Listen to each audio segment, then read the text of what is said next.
Williamson County deputies responded to a disturbance on Rock Mill Loop in Georgetown. They say 39-year-old Daniel Logan forced his way into a home and assaulted the two victims with a baseball bat, one of them being Jeremy.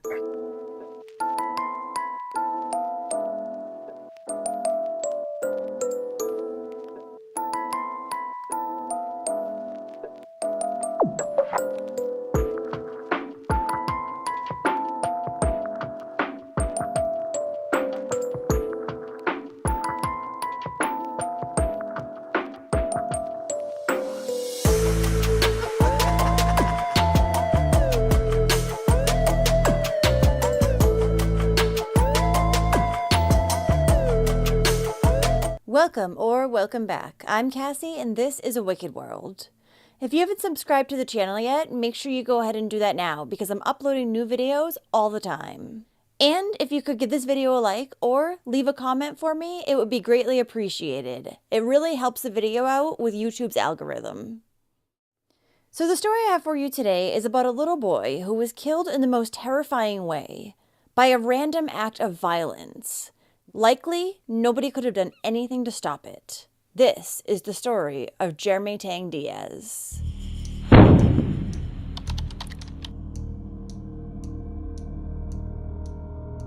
Jeremy Emmanuel Diaz was a kind and loving 6-year-old boy who was born to his mother, Yilin Tang, and his father, Arturo, or Art for short, Diaz, on February 4th, 2017. Jeremy had a younger brother as well who really looked up to him. Jeremy was also an active little boy. He practiced jiu-jitsu, played soccer, loved to paint, and he even played the piano. The little boy had actually just received his gray belt in jiu-jitsu, an accomplishment that made him very proud. Jeremy was said to be loved by his friends, coaches, and teachers alike. The 6-year-old, who was also very smart, knew how to play chess and spoke fluent Chinese. He was also beginning to study his Chinese characters. So Jeremy, along with his mother, father, and little brother, lived on Rock Mill Loop in Georgetown, Texas, and his parents had lived there since 2014. On the night of September 10th, 2023, Jeremy's father, Art, helped his son brush his teeth. Then, Jeremy grabbed his father's hand and led him into his bedroom so they could read a few books before he went to bed for the night.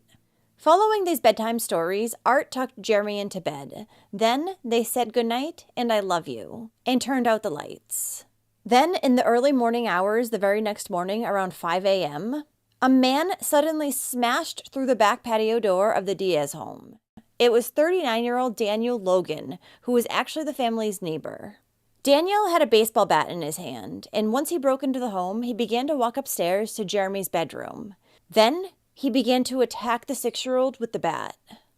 Jeremy's mother and father had been awoken by the shattering of the glass door, and then they had heard a bunch of banging coming from downstairs. So they both ran down there, and they found Daniel, who was still holding the bat. Daniel then began to swing at Art, who was trying to protect his family.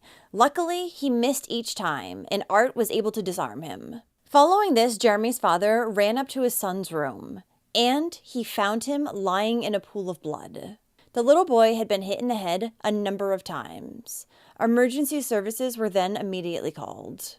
First responders would then transport 6-year-old Jeremy to the hospital, where it was discovered that he had multiple skull fractures. And this had caused extensive brain swelling. Jeremy was in critical condition, but still alive. The little boy would be in the hospital for weeks, and during this time he needed a spinal tap, suffered infections and throat swelling, and he also needed to wear a temperature-regulating suit at times. A GoFundMe page was also set up to help with Jeremy's medical bills, and in the end would raise over $300,000. Jeremy's father, Art, posted on the fundraiser that his son had wanted to be Iron Man for Halloween, and now he was fighting for his life just like a superhero. The community not only donated to Jeremy's GoFundMe, but they also rallied together around the Diaz family by holding a fundraiser in Round Rock and selling barbecue plates. By November, 2 months after Jeremy had been attacked, he was beginning to open his eyes and was making such progress that doctors were going to remove his breathing tube. But then, just the day before they were going to remove it, Jeremy's condition suddenly got much worse. He had a particularly bad neurostorm, which is a stress reaction to a traumatic brain injury. and he never recovered from it. During a neurostorm, a person's body contracts, their temperature increases, and the person's heart rate goes up. Following this storm, Art found his son lying in his hospital bed unresponsive, and resuscitation attempts proved to be unsuccessful. After fighting for his life for over 2 months, 6-year-old Jeremy lost his battle, and he died on November 14th, 2023. He was telling his mama on the way home, he just couldn't wait to start the week, to go back to jiu-jitsu and tie the belt. And the last thing I told him when he got covered, see you in the morning. He was so eager to go to sleep. Saw my 6-year-old laying in a pool of blood. He was hit in the back of his head, shattered the back of his skull into pieces. Now, I am just told by the ICU that he's not going to make it. He's God with us. And darkness came into my house and took away my candle. He gave us 6 wonderful years. Daniel Logan was charged with injury to a child and aggravated assault with a deadly weapon. He was held on a $650,000 bond. Once Jeremy's autopsy is complete, the results will be sent to the grand jury, who will then decide if they are going to upgrade Daniel's charges to capital murder. Surprisingly, Daniel Logan had no criminal history in Texas. Now, police believe that Daniel had no actual motive for attacking the little boy. They think that he just had a mental health crisis that set him off. Daniel's wife, Kristen, spoke with police, and she told them that she had awoken to a loud banging sound on September 11th. She said that she couldn't find her husband and noticed that the back door of the house was open. She had then walked out the door, and she saw a hole in the picket fence that they shared with the Diaz family. Then she noticed that the Diaz's back glass patio door had been shattered. Kristen also told detectives that she heard her mother-in-law, Cynthia, along with Jeremy's mother, screaming from inside the Diaz home. Then she saw Cynthia exit the house. Her face and shirt were covered in blood, and Cynthia was screaming that Daniel was inside killing everyone, and she needed to call 911. When Daniel's mother, Cynthia, spoke with detectives, she told them that she had seen her son breaking the glass door to the Diaz's home, but it's not said where she was when he was doing this. Regardless, after this, Cynthia saw Daniel walking up the home's flight of stairs to the 2nd story. She then began to chase after her son. But once Cynthia got up to the 2nd floor, she saw her son in one of the bedrooms, and little Jeremy was slumped over on the floor. At that point, Daniel's mother told detectives that she had pleaded with her son to stop, but that had only made things worse because then he turned around and hit her in the face with the baseball bat. Cynthia would end up with a broken tooth, facial lacerations, and swelling around her left eye. After he attacked his mother, Daniel had then walked back downstairs where he was confronted by Jeremy's father. The thing is, the Diaz family had never had any problems with Jeremy or his family, who had lived next door to them for about a year and a half. The Diazes also never had any reason to be fearful where they lived. According to Jeremy's father, just the weekend before, on Sunday morning, he and Jeremy were sitting outside, and Daniel walked out, waving to them and saying hello. There was no indication whatsoever of what was to come just days later. Jeremy's father, Art, also said that he suspects that Daniel would have continued to attack everyone in the house if he didn't disarm him. It's believed that a few days prior to the attack, Daniel had made a slit in the fence that separated his home from the Diaz's home.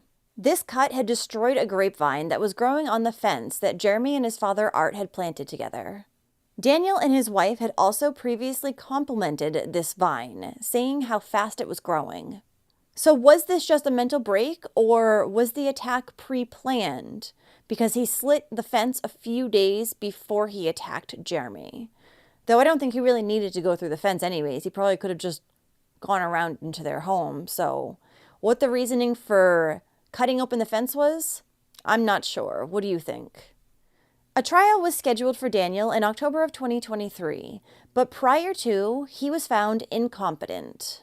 He is currently being treated at a mental hospital and has undergone a state-sponsored restoration program, which means he now understands the charges against him and the legal proceedings. Now it's just up to an expert witness to give her opinion on his sanity at the time of Jeremy's attack. Daniel's mother has also asked authorities to allow her to have visits with her son. She said that he does not pose a threat to her because he wasn't himself at the time that he attacked her. He had just had a severe psychotic break, and prior to this, her son had never hurt her. A public memorial service for Jeremy was held on December 9th, 2023 at San Gabriel Presbyterian Church in Georgetown, Texas.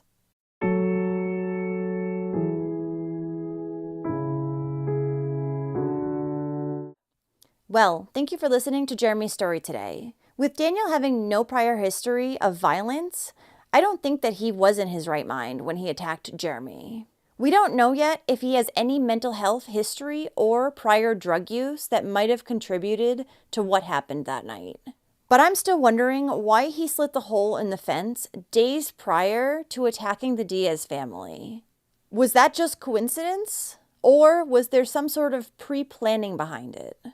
So it looks like Daniel will likely be going to trial at some point. And if I hear any updates in this case, I'll let you guys know. If you like true crime and you want to hear it from me, then don't forget to hit that subscribe button below and turn on those notifications too, so you'll know when I upload a new video, which is at least twice every week. Thanks for watching A Wicked World today. Until next time, take care guys. Bye. Thank you to all the patrons of A Wicked World. Now, there's even more of A Wicked World on Patreon. So check it out at patreon.com/awickedworld or use the Patreon app. You'll have access to exclusive videos each month and more. Any support truly helps to make sure the victims never get forgotten and to highlight the shortcomings of society associated with each case. Do you have a suggestion for a case you'd like to see me cover? If so, send me an email at awickedworldtruecrime@gmail.com.